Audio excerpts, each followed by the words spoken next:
Tell anyone that the new Chevy Malibu hybrid shares much of its powertrain with the Volt and they'll inevitably ask how far it can go in EV mode. Answer: not far. Unlike the Volt, the Malibu hybrid is set up to maximize fuel economy from a running engine, not to stretch electric range.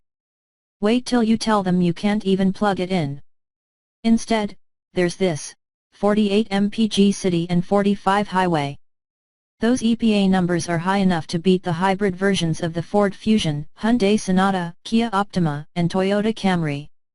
It might not beat the Honda Accord hybrid's 50-45 figures, but that car is on hiatus till 2017 as production moves to Japan. Pulled directly from the Volt are the two electric motors, the transmission, and the regenerative braking system. There are two major differences, however: the engine and the battery. Under the aluminum hood is a 122 HP 1.8-liter 4-cylinder instead of the Volt's 101 HP 1.5-liter 4. GM deemed a larger engine necessary because the Malibu relies on its gas burner more often, the battery pack being a mere fraction of the Volt's. The Malibu's 1.5 kWh battery packs in the trunk and eats about as much space as a roller bag suitcase.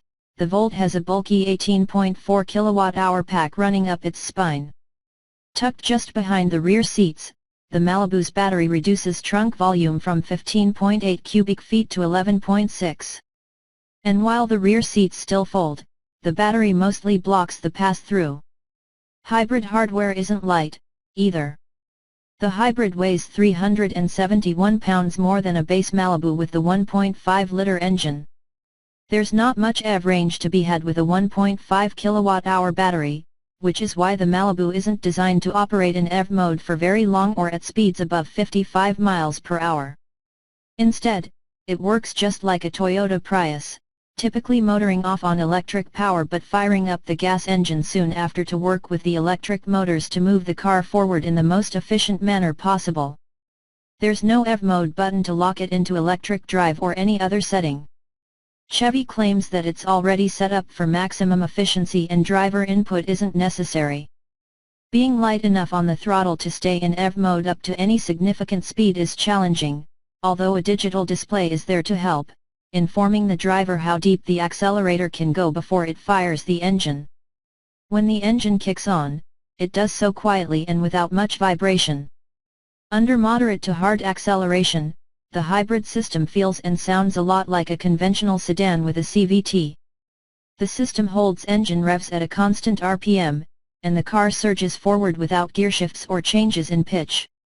From a stop, the acceleration to 40 or so mph comes with a strong shove and wheel spin, the electric motor's 277 pound-feet of torque hitting hard and fast. In a passing situation, the electric motor boosts the gas engine with a satisfying surge. Lifting off the accelerator sends some charge back to the battery.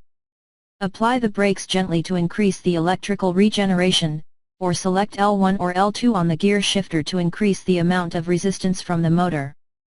Borrowed from the Volt, the Malibu's braking system seamlessly blends the braking done by the motor turn generator and the disc brakes. They feel linear and normal, which can't be said of many other hybrids.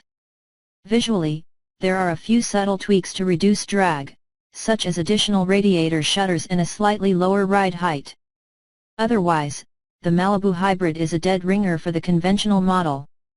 Even the tires are the same, no rock hard, low rolling resistance rubber or 45 psi pressures here. Chevy hasn't announced pricing, but when the hybrid arrives this spring, we'd guess it'll add about $2,000 to the bottom line of a Malibu 1LT. So expect prices to open at $28,000 for a base version. What buyers will get is a normal Malibu with the soul of a Volt, the space of a midsize sedan, and nearly the fuel economy of the outgoing Prius. That's worth crowing about.